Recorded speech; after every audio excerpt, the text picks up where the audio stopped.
Bonjour à tous. Merci beaucoup d'être parmi nous ce soir donc pour cette soirée sur les techno-impérialismes. Je suis vraiment ravie qu'il y ait quand même tout ce monde aujourd'hui parce qu'on ne sait jamais vraiment comment ça se passe quand on fait un événement, qu'on met des inscriptions. Voilà, finalement, la salle est quand même assez pleine, donc ça fait plaisir. Merci à vous. Merci beaucoup aussi à l'Académie du Climat de nous accueillir en ce lieu qui est quand même très beau, tout simplement. Ça fait vraiment voilà, ça fait plaisir de pouvoir faire cette intervention ici. Donc, comme vous le savez, donc je m'appelle Ophélie Coelho. Je suis chercheuse en géopolitique du numérique, autrice du livre Géopolitique du numérique, l'impérialisme n'a pas de géant.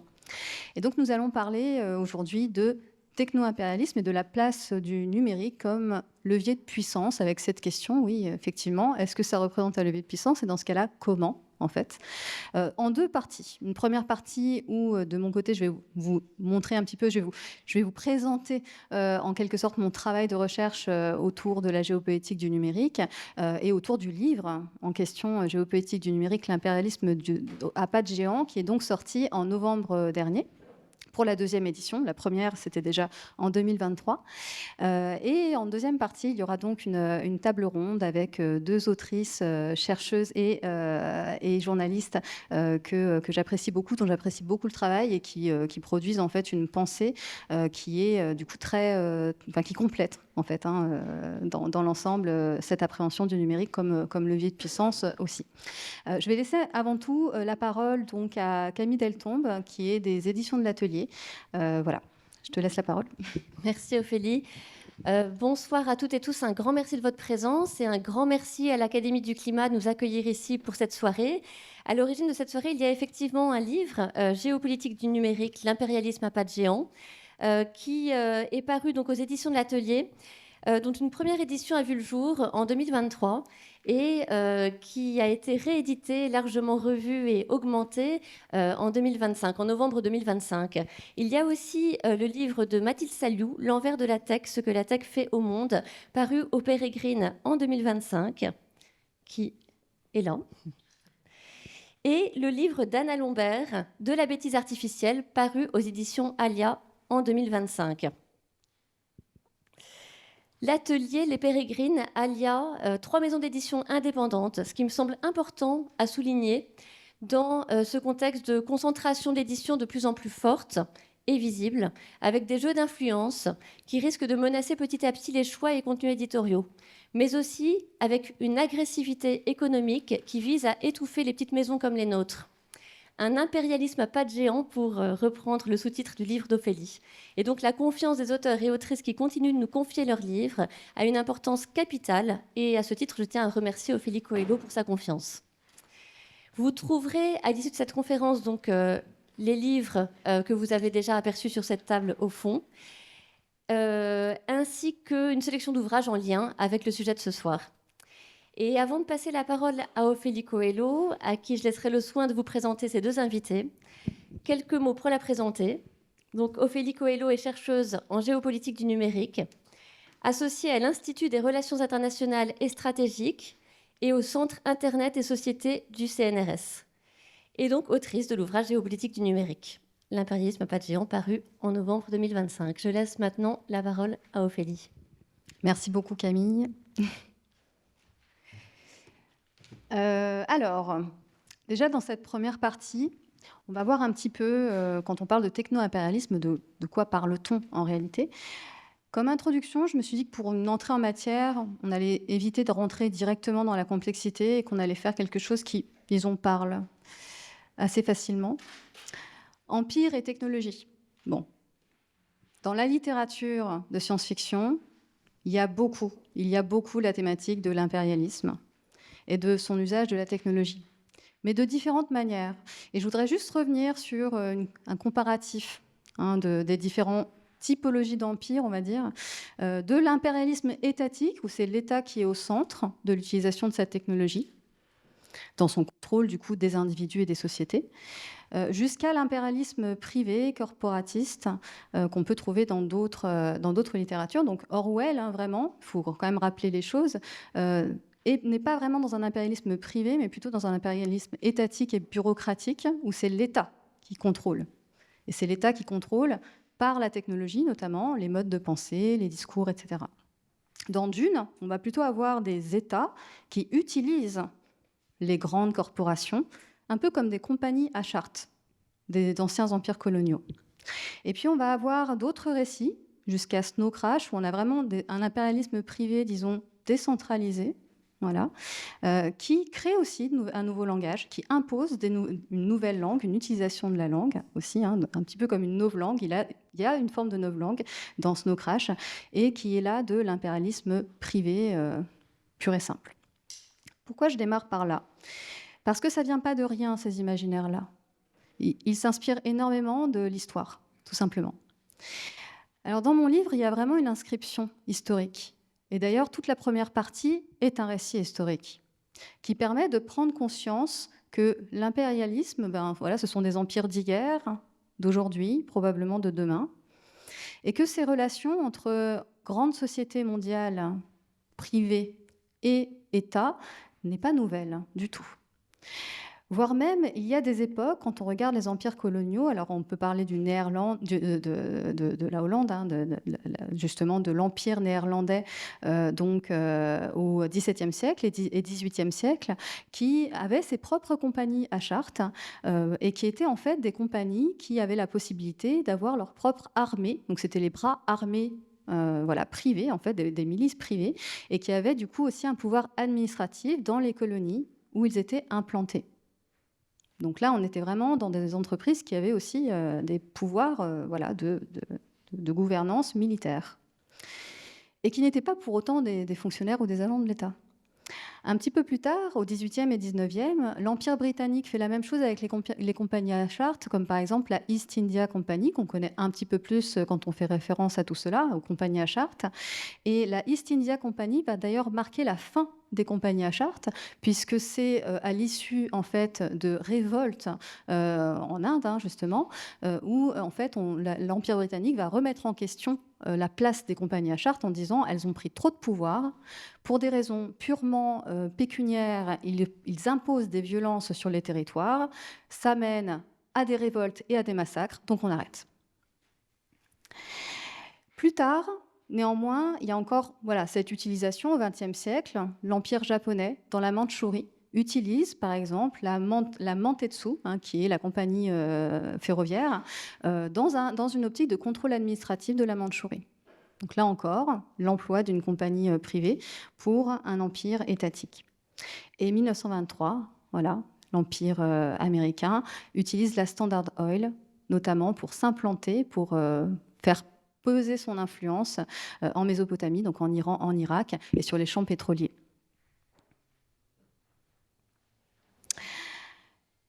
Donc maintenant, la Big Tech. Donc on parle de Big Oil, on parle de Big Pharma, on parle de Big Bank, on parle de Big Tech. Qu'est-ce qu'on met derrière tout ça? On va un petit peu tirer le fil de tout ça au fur et à mesure de notre entretien, enfin de notre conférence. On peut rappeler quand même quelques dates intéressantes dans l'évolution de l'utilisation de la technologie et des entreprises privées par l'Empire américain. 1944, quand IBM, qui existe déjà à l'époque, hein, IBM c'est la fin du 19e, début 20e, hein, avec une implantation déjà en Europe et à Paris aux alentours de 1910, hein, donc c'est assez tôt. Et IBM est utilisé vraiment lors de la course à la bombe, on en parle assez peu, mais c'est IBM qui va être missionné pour tout ce qui va être machine de calcul, donc les premiers gros ordinateurs, et c'est grâce à IBM que les États-Unis vont avoir la bombe nucléaire. Notamment, hein, mais c'est un acteur très important dans cette affaire. 2001, autre étape importante dans l'impérialisme américain et son usage de la technologie numérique, cette fois-ci. Bon, 2001, hein, le World Trade Center et les financements d'un fonds de la CIA, In-Q-Tel, qui derrière va en fait permettre à Palantir de se développer. Palantir étant devenu aujourd'hui l'empire qu'on connaît, qui est aujourd'hui utilisé notamment dans le Maven Smart System. Hein. Vous avez peut-être entendu parler du Maven Smart System, qui est donc un système intelligent qui permet de faire du ciblage militaire sur des zones de guerre, comme c'est le cas aujourd'hui en Iran. Et 2025, donc, cette stratégie sur l'intelligence artificielle, avec un retour d'une certaine manière d'une configuration d'empire étatique de la part de Trump. En tout cas, c'est ce qu'il essaye de faire, d'utiliser en fait les entreprises privées comme des ambassadeurs de la puissance américaine. Emploi qui n'a jamais pris fin, hein. Ce n'est qu'une continuité historique, mais en tout cas, il l'expose clairement. Voilà, Unquestioned and Unchallenged Global Technological Dominance, donc dans le plan de l'IA américain paru l'année dernière, en juillet 2025. Donc on voit effectivement l'utilisation de la big tech, de l'empire privé, des grandes multinationales du numérique comme outil d'empire de la part des États. Donc d'une certaine manière, l'État utilise l'entité privée comme instrument de projection de sa puissance, effectivement, comme extension de son influence, ambassadeur de son influence, mais l'entreprise utilise aussi l'État, effectivement, pour avoir accès à certaines ressources et comme vecteur de sécurisation de ses intérêts à l'étranger.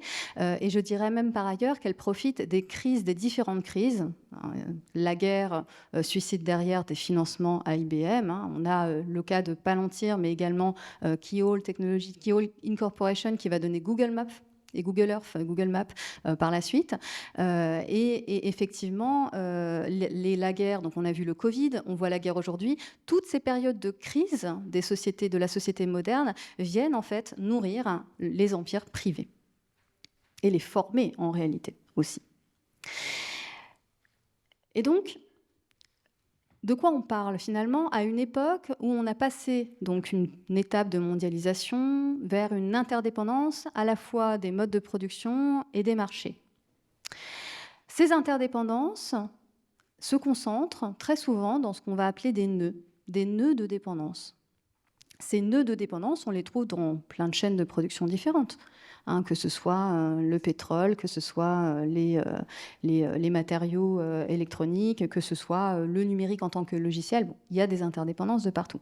Et ce qui est intéressant du coup, c'est quand on regarde la multiplicité d'acteurs étatiques et privés, c'est de savoir qui détient le pouvoir sur ces nœuds de dépendance. Parce que c'est ça qui fait la géopolitique d'aujourd'hui. C'est ça qui fait la capacité de négociation lorsqu'il y a justement une crise à régler. Donc moi, j'aime bien parler de chaîne de dépendance plutôt que de chaîne de valeur. Bon, c'est un concept que je posais déjà dans la première édition, que je pose aussi dans la seconde. Il me semble important d'insister là-dessus parce que très souvent, on parle de chaîne de valeur alors que c'est une notion qui vient en fait de la théorie des affaires et qui est pensée plutôt pour une économie de la concurrence. Voilà. Alors même que la chaîne de dépendance nous permet plutôt de penser la hiérarchie des rapports de force et les relations entre les acteurs en fait, sur la scène mondiale. C'est tout simple, mais les mots peuvent dire beaucoup. Et quand on parle du coup de chaîne de dépendance, on peut dès lors considérer qui justement a dans l'affaire, dans une relation, la capacité de négocier, de faire plier en quelque sorte le reste de l'écosystème. Et alors cette conférence est appelée techno-impérialisme, mais pas au singulier, mais au pluriel. Pourquoi ? Parce que l'impérialisme technologique, donc l'utilisation de la technologie par les empires, n'a pas qu'une seule version. C'est quelque chose que j'explique un petit peu dans les chapitres du livre. Donc, le chapitre 5, je me concentre plutôt sur l'État néolibéral et la big tech. Et le chapitre 4, sur le parti État chinois et la manière dont elle a aussi cet usage d'un système techno-industriel qu'elle finance, mais qu'elle contrôle aussi énormément. On va le voir un petit peu plus. Et dans la seconde édition, chapitre 2, je parle aussi de l'informatique soviétique, qui se rapproche un peu du modèle chinois d'une certaine manière. Qu'est-ce que ça veut dire ? Ça veut dire que, par exemple, la big tech américaine ne se pose pas trop de questions sur la concentration des intérêts auprès de très grandes sociétés, pour la simple et bonne raison que ce sont des outils de marché. Donc c'est très intéressant, dans la logique néolibérale, de confier un maximum d'activités, de faire grandir une seule entité privée afin de la positionner sur le marché et d'avoir de très hautes capitalisations. Par exemple, Google, dans l'industrie du câble sous-marin, aujourd'hui, a plus de 35 câbles, peut-être bientôt 40, hein, avec les nouveaux câbles qui apparaissent en Indo-Pacifique. Et donc, on a en fait une concentration progressive auprès d'une entreprise qui ne fait pas que du câble, mais aussi du logiciel, mais aussi de plus en plus de la puce, enfin du design de puces, hein, au fur et à mesure, et du réseau, etc. Donc, ils rajoutent au fur et à mesure voilà, on parlera d'empilement technologique. De l'autre côté, on a une répartition industrielle de la part de la Chine qui, par sa volonté de contrôler ce système techno-industriel, va en fait répartir les différents moyens d'action sur une multiplicité d'acteurs. Là, en l'occurrence, sur les câbles sous-marins, ce sont des acteurs télécoms diversifiés qui ne font que du télécom pratiquement. Donc du coup, il n'y a pas une entité qui va avoir des pouvoirs sur tous les secteurs de l'activité numérique. Donc c'est deux logiques différentes, et cette logique, en fait, s'est construite à un moment donné où le parti État chinois s'est rendu compte que Huawei commençait à lorgner un peu du côté des câbles. Ils se sont dit, attention, Huawei fait du mobile, Huawei fait du logiciel, ils veulent aller sur du câble? Non. Donc, il y a eu une réorganisation, et aujourd'hui, ce sont China Mobile, China Telecom en particulier, et Hengtong, un consortium formé principalement de télécoms, qui, du coup, reste sur le câble sous-marin. Ces approches sont intéressantes. Ça permet d'introduire la notion donc, de politique industrielle aussi, et de relation entre État et acteurs technologiques, dans le fond, qui a le contrôle sur qui, au final. Alors, un cadre théorique que je commence à développer dans le livre, et là, ce que je vous montre, c'est un tout petit peu, je pense, du suivant. Mais comme je l'aborde déjà un peu dans le livre, je me suis dit, tiens, c'est l'occasion aussi d'en parler un petit peu. Et donc, notamment, dans la partie 3, toute la partie 3, c'est comment la Big Tech, à un moment donné, crée l'emprise pour fonder son empire, avec plusieurs étapes de son développement. La partie 3 est une partie un peu technique parfois. Je préviens en général, enfin sur la page d'introduction, je préviens, attention, il va y avoir un petit peu de technique. Alors je mets un lexique, des schémas, mais effectivement, il faut un petit peu plus s'accrocher sur cette partie. Je vais vous en montrer quelques-uns, on ne va pas tous les voir, on n'aura pas le temps. Le premier, le levier transsectoriel, c'est quand un acteur en fait devient une infrastructure nécessaire au fonctionnement et à l'interconnexion de secteurs devenus clés, ou secteurs tout simplement clés, centraux à la société. Donc ça va être par exemple la santé, ça va être par exemple l'éducation, la mobilité, d'accord ? Ça va être également la sécurité. Et effectivement, la Big Tech s'est intégrée dans ces domaines au fur et à mesure, et les a rendus en fait dépendants progressivement, technologiquement, d'un certain nombre d'infrastructures. C'est ce qu'on peut appeler, dans le langage économique, une intégration horizontale. Sauf que là, on l'aborde en tant que levier de puissance. Le levier d'intermédiation, c'est être l'intermédiaire incontournable entre, d'un côté, des utilisateurs et l'information, donc voilà, les médias sociaux, et également les moteurs de recherche, et également l'IA générative. Donc, être l'intermédiaire au cœur de ça. Les acheteurs et les vendeurs, ou même les citoyens et des services, voire des services publics. Donc ça, c'est effectivement un levier très puissant, parce que si vous êtes au cœur de cette relation, c'est vous qui en gérez les modulations. Et donc, la diffusion d'informations, la manière dont les gens interagissent, le nombre de caractères que vous pouvez mettre dans un post, etc., etc. Le levier d'empilement technologique, qui lui est en fait, ce dont je parlais un petit peu avant avec Google, donc l'intégration verticale dans le langage économique, c'est le fait qu'on va empiler au fur et à mesure, au sein d'un seul acteur, plusieurs technologies. Donc par exemple, on va avoir effectivement chez Google, on commence par la recherche d'informations, par les moteurs de recherche, avec un système fondé sur la pub, puis ensuite on va vers des outils bureautiques, on va intégrer dans les écoles, dans les entreprises, etc. On va proposer des services de cloud qu'on intègre en sous-couche infrastructurelle dans les applications, donc des choses que nous, on ne voit pas, mais qui permettent de faire fonctionner nos applications. On crée des applications dans des secteurs de la mobilité, etc. Donc ça, c'est la partie aussi software layers, interface. On crée des agents d'IA. Voilà.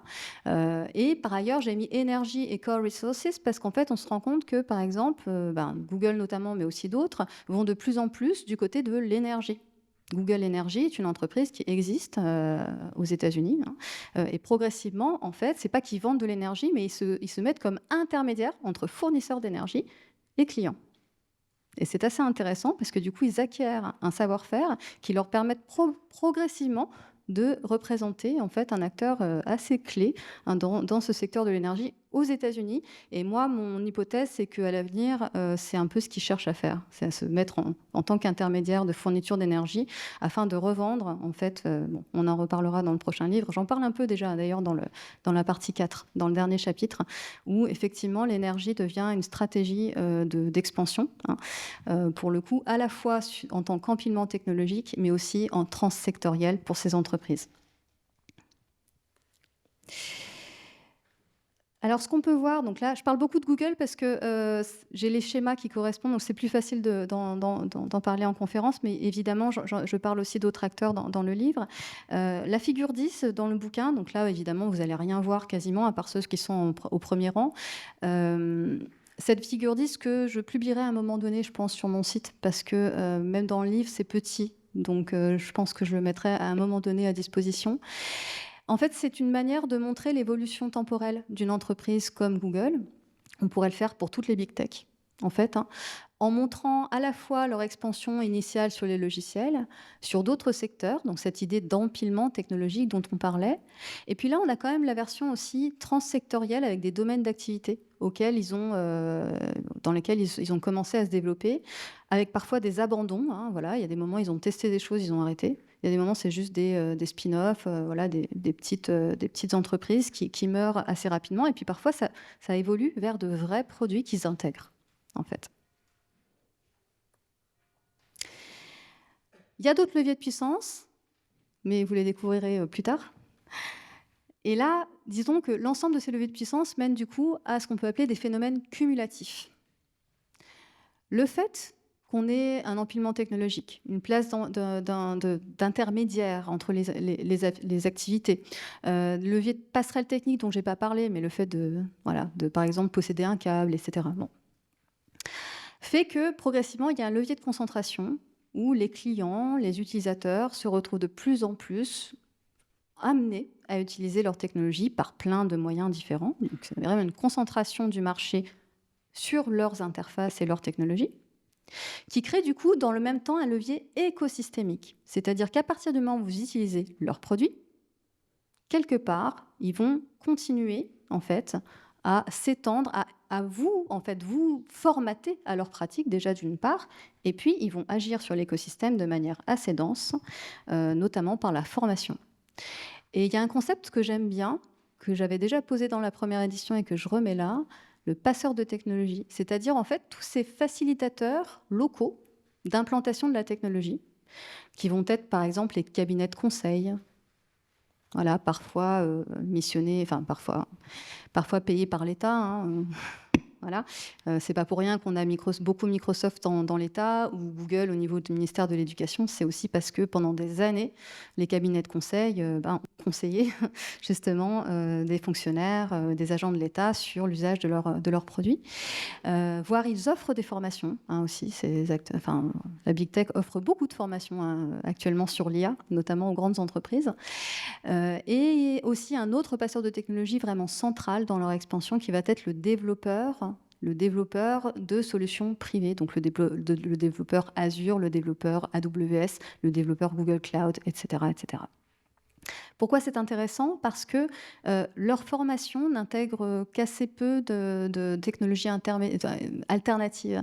Et donc, ils deviennent les meilleurs ambassadeurs de la technologie privée, puisque c'est une condition pour eux d'accéder au marché du travail. Donc, ils vont promouvoir la technologie, pas une autre, pas une alternative. D'ailleurs, ils en connaissent assez peu. Et du coup, ils vont continuer en fait à devenir en quelque sorte ces passeurs de technologie internalisés à la fois aux administrations et aux entreprises.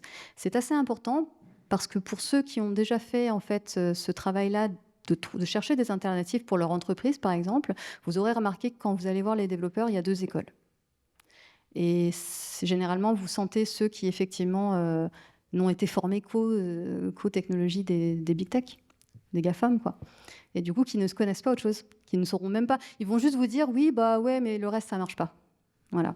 Et puis, il y a les autres. Ceux qui connaissent un peu l'open source, ceux qui connaissent effectivement d'autres entreprises européennes et qui ont testé, qui ont généralement une connaissance technique, désolé pour les autres, un petit peu plus poussée ou native en tout cas, un peu plus poussée, parce qu'effectivement, il faut mettre les mains dans le cambouis et c'est très bien. Alors, le levier territorial, je le mets quand même à la fin parce qu'à mon sens, c'est celui qui prend beaucoup d'importance, de plus en plus d'importance aujourd'hui. C'est un pouvoir qui découle du contrôle sur le territoire d'un point de passage obligé. Et c'est quelque chose, alors je vais m'expliquer un petit peu là-dessus, c'est quelque chose qui est particulièrement fort quand par exemple on parle de méga câbles ou quand on parle de cloud ou quand on parle de centres de données. Je vais vous donner un exemple. En mars 2024, il y a eu 4 câbles qui ont été coupés aux alentours de l'Afrique de l'Ouest et puis de l'autre côté aussi. Qui a mis à peu près 13 pays africains, voilà, blackout Internet, pas d'accès, pendant un certain temps. Bon. Qu'est-ce qui s'est passé? Alors, il y a eu pas mal de redirections via les réseaux terrestres. Là où il y avait des réseaux terrestres, ce n'était pas le cas partout. Voilà. En Afrique, ça dépend des pays, ça dépend des interconnexions dans un certain nombre de pays. Et par contre, il y a eu une redirection vers des méga-câbles. Les méga-câbles de qui? Tout Africa Meta, Meta et China Telecom, parce qu'il n'y a pas de problème pour les US et la Chine de faire alliance quand il s'agit de s'étendre en Afrique, et Kuyano de Google. Là encore, on a un phénomène de crise qui fait grandir le pouvoir, l'importance de ces acteurs en disant « Ah mais, ils sont indispensables, on a besoin d'eux ». Voilà. Et en fait, le fait d'être des méga câbles sur des routes potentiellement alternatives face à des infrastructures plus anciennes, puisque les télécoms n'ont plus les moyens financiers de financer de nouveaux câbles, voilà. Et bien du coup, ils prennent un pouvoir considérable à la fois sur l'écosystème numérique, mais aussi sur des pays qui sont peu connectés, par exemple.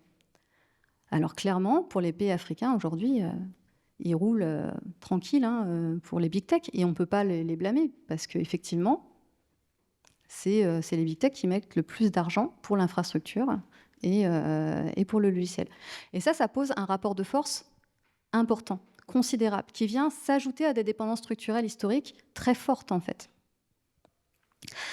Sur les centres de données, on a là aussi un vrai sujet qui nous concerne un petit peu plus, qui est celle de l'implantation des méga factories IA, etc. Des campus IA. Bon. On a affaire à des champs de centres de données qui sont sur des centaines d'hectares parfois. Pour ceux qui sont annoncés, je veux dire, Google Châteauroux, c'est 195 hectares. Bon, voilà quoi. Toute la plaine commune de Seine-Saint-Denis, avec un excellent article qu'a fait Mathilde Sayou il n'y a pas très longtemps. Si je me souviens bien, c'était 15 hectares. Si on prend l'ensemble, c'est 15 hectares. Si on prend vraiment l'ensemble de la plaine commune, c'est vraiment des surfaces énormes qui génèrent par ailleurs peu d'emplois. Et alors la conséquence de toutes ces infrastructures, elle est aussi sur le territoire, sur l'énergie. Mais quand vous avez des entreprises aussi puissantes que celles-ci, qui par ailleurs mettent en dépendance du coup un certain nombre de secteurs, avec des questionnements de continuité d'activité, voilà, qu'est-ce qui se passe le jour où il faut faire un choix dans l'usage de l'énergie, par exemple? Alors je sais, certains nous disent qu'il n'y aura jamais de problème dans l'approvisionnement de l'énergie, qu'on aura suffisamment assez, que tout ça. Mais en fait, en vrai, personne ne le sait. Personne ne le sait puisqu'on ne sait pas comment vont évoluer les usages de la fameuse IA générative. On ne sait pas non plus comment vont évoluer les technologies, comment va évoluer le climat. On est à l'Académie du climat. On sait qu'à certains moments, ça peut être particulièrement compliqué. Donc du coup, je n'ai pas du tout de vision sur l'heure. Donc, j'aurais dû prendre une grosse horloge quelque part. Je ne sais pas si elle est à l'heure ou pas. Ok, ça marche. Bon. Donc là, c'est un autre schéma que vous aurez tout le plaisir de lire tranquillement si vous avez envie. Voilà. Et puis, j'ai mis en ligne par ailleurs. Donc, vous pouvez aussi le retrouver en ligne. Complet, parce que là, il n'y a que le premier scénario. C'est aussi cette histoire de levier territorial autour du cloud, en fait. Avec cette idée qu'en fait, le cloud reste quand même une technologie centralisée. Arrêtons de dire que parce qu'il y a des régions cloud, ça règle le problème. Non, la technologie reste centralisée. On est sur des infrastructures logicielles qui sont composées vraiment comme des Borglets, c'est-à-dire il y a le Borgmaster et puis il y a le reste, les petites filiales, on va dire d'une certaine manière, numériques. Alors oui, une région peut être un petit peu autonome, mais dans tous les cas, elle reste tout de même dépendante du cœur technologique, dans tous les cas. Vous ne pouvez pas vous-même maîtriser la région. Elle restera toujours associée à l'ensemble. C'est ce que dit ce schéma, mais je ne vais pas vous le détailler là. Ça prendrait beaucoup trop de temps. J'espère que ça vous donne envie de le regarder par contre. Simplement, ça se traduit en fait politiquement du coup par des pouvoirs qui sont centralisés, la capacité de couper à distance un service par exemple, la capacité de penser tout simplement le produit qui va se trouver dans votre région, plutôt c'est pas vous qui le pensez, ça va être quelqu'un d'autre. Et du coup il y a cette logique un peu de comptoir technique, même totalement, de comptoir technique décentralisé. Et je trouve que c'est assez intéressant de faire le parallèle parfois avec la logique territoriale des empires coloniaux. Alors je sais que, par exemple, Cédric Durand parle justement de colonies numériques. Moi, j'utilise aussi le terme de néocolonialisme pour l'Afrique. Je ne l'utilise pas pour l'Europe parce que je considère que si on est dans cette situation-là, c'est un petit peu... C'est pas qu'on l'a voulu, mais en tout cas, on aurait pu faire autrement. Parce qu'on n'avait pas les dépendances structurelles qu'a l'Afrique aujourd'hui, en fait. Donc, on aurait pu faire autrement. Donc, on n'est pas dans la même situation de violence symbolique et de violence historique pour le continent africain. Donc, expansion technologique, donc voilà, intègre la logique coloniale. Donc, je passe assez vite, mais simplement, quand vous regardez la carte, ça permet d'introduire la slide suivante. Pour ceux qui auront le bouquin, je préviens d'avance, il y a une petite coquille sur le nombre de centres de données en Europe. Je n'ai pas envoyé la bonne carte au moment de l'impression, donc c'est pas grave. Donc là, il y a le vrai chiffre. Du coup, sur le nombre de centres de données en Europe. Donc, plus de 4000 aux États-Unis, 1764 sur l'Europe continentale, et puis un petit peu plus si on prend l'Irlande et le Royaume-Uni au-dessus. Pourquoi je montre ça? Parce qu'en fait, on voit effectivement l'Europe a cette place un peu même totalement, de comptoir technique quand il s'agit de la transformation numérique africaine. Si vous regardez ce qui se passe, il n'y a pas de câble qui relie directement les États-Unis à l'Afrique. Au niveau de la Chine, c'est différent. Au niveau de la Chine, il y a certains câbles qui passent par le Pakistan, par l'Inde, et puis il y en a d'autres, la plupart du temps, en fait, ils vont s'arrêter sur la péninsule arabique, où il y a une très très forte implantation de centres de données aujourd'hui. Ces technologies ont besoin de centres de données comme point de passage, comme point de traitement. Donc, quand ils s'étendent, ils mettent des centres de données. C'est un comptoir technique. Et l'Europe est un comptoir technique pour l'expansion technologique en Afrique. Donc ça, c'est quelque chose qu'on voit particulièrement dans le chapitre 11, donc sur ce néocolonialisme technologique, avec vraiment une expansion qui s'est pensée déjà depuis 10 ans, parce qu'il a fallu quand même tirer des méga-câbles tout autour de l'Afrique, et puis il a fallu commencer à implanter des centres de données. C'est le cas. Il y a déjà des centres de données, alors parfois de petites sociétés qui continuent à vivoter, et puis de plus en plus en fait par les leaders du secteur, notamment Digital Realty qui est un grand géant, et un grand géant en Afrique du Sud en particulier avec Teraco.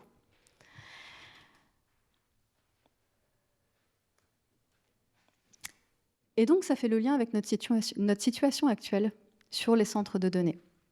Nos centres de données ne vont pas servir, les centres de données qui sont implantés aujourd'hui en Europe ne vont pas servir qu'à l'activité européenne, bien sûr. Il faut le penser comme une logique d'expansion, avec une valeur qui, par ailleurs, ne va pas du tout être redistribuée à l'Europe.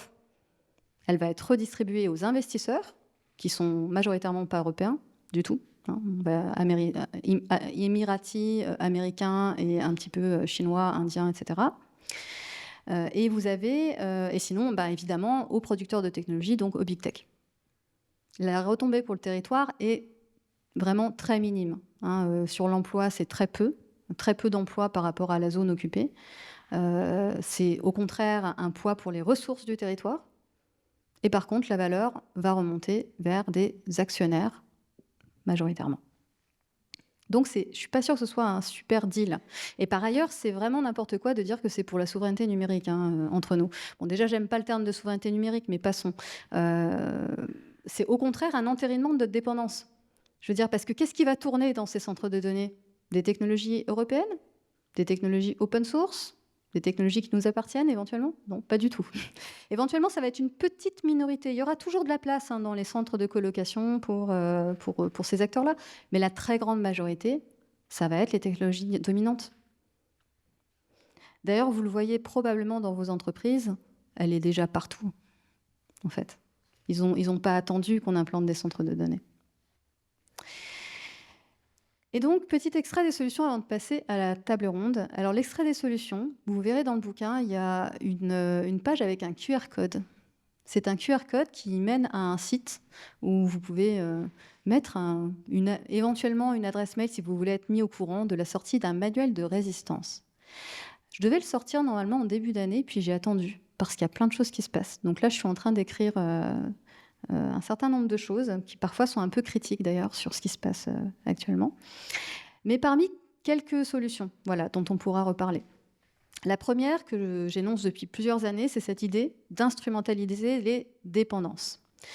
Instrumentaliser les dépendances à la fois d'une manière défensive et offensive. Ça veut dire quoi? Ça veut dire que dans un premier temps, il faut mesurer sur quoi on est dépendant dans les différentes chaînes. Quels sont les nœuds sur lesquels il faut qu'on travaille, en fait? Soit pour se défendre, c'est-à-dire reprendre le contrôle sur ce qui peut nous faire du mal en tant que société, soit en offensive, pour montrer les dents dans certains secteurs où on a besoin de négocier. Voilà, ça ne veut pas dire à partir à la conquête du marché. Voilà, je n'ai pas une vision très, très compatible avec ça, mais ça fait partie d'une forme de protection, d'une capacité de protection. Et alors, pour moi, il y a de toute façon quelque chose qu'il faudra faire, qui est un ciblage sectoriel. Commencer par les secteurs clés de la société, c'est une logique, je veux dire. Voilà. Et on n'a pas du tout pensé les choses comme ça, c'est-à-dire par la santé, dans un premier temps. Donc arrêter avec Azure, arrêter avec la e-santé qui dépend derrière d'infrastructures du coup de Big Tech. Parce que voilà, hein, c'est des applications qui apparaissent comme étant européennes. Il va falloir décortiquer un petit peu ce qu'ils ont sous le capot aussi. Hein. Bon. La santé, la mobilité. Alors là, il y a un travail fou à faire et les Chinois sont là. Hein. Je veux dire, quand vous utilisez une voiture chinoise, que ce soit BYD ou l'autre, hein, pour ceux qui sont amateurs de voitures, non? Ça vient pas? Bon, c'est pas grave. Les voitures électriques chinoises, tout est électrique, il y a des caméras partout. C'est du Google Maps, je veux dire, c'est de la voiture Google, c'est la fameuse voiture Google partout. Ils peuvent cartographier demain, ils peuvent vous sortir un Google Maps chinois, il n'y a pas de problème, hein, ils connaissent déjà votre rue, pas de problème. Bref, la mobilité, il faut faire quelque chose. Hein. Je veux dire, quand SNCF est dépendant de certaines infrastructures de chez AWS sur un certain nombre de données, il faut arrêter aussi. La sécurité, l'éducation. Pourquoi le ministère de l'Enseignement continue à travailler avec Microsoft, Google et même à publier une brochure avec Google Éducation? Je veux dire, on voit bien, en plus, je veux dire, il y a un côté malsain, hypocrite, j'ose dire, de même mettre le logo de Google sur la page de présentation, la première page, quoi. Bon. Donc ça, c'est quand même assez fou. Donc, instrumentaliser les dépendances pour se protéger. Comprendre, donc, les dépendances aussi. Considérer les comportements addictifs aux usages numériques comme un problème de santé publique, s'il vous plaît. Donc, on aura un petit peu l'occasion, je pense, d'en parler avec Anna Lombert après de ces sujets-là. Donc, je ne vais pas plus loin. Mais effectivement, c'est un sujet pour lequel il faut qu'on avance. Et freiner la course en avant, inconsidérée vers le calcul. Alors, la phrase est tronquée, hein. Freiner la course en avant, inconsidérée, le calcul. Ouais. Donc freiner la course, je relisais au cas où, mais oui, effectivement, elle est tronquée. Donc c'est freiner la course en avant, inconsidérée vers les infrastructures de calcul. Voilà, tout simplement. Donc ça, je pense qu'on aura effectivement l'occasion aussi d'en parler avec Mathilde Saliou qui est là. Donc voilà, cette première partie, c'était vraiment histoire de faire un peu un tour d'horizon, à la fois une présentation du bouquin, je n'avais jamais eu l'occasion de faire un lancement, donc c'est l'occasion quelques mois plus tard, et en même temps, c'est aussi un travail en cours, puisqu'il y aura des éléments que je vais reprendre dans le prochain bouquin aussi. Voilà. Merci à vous.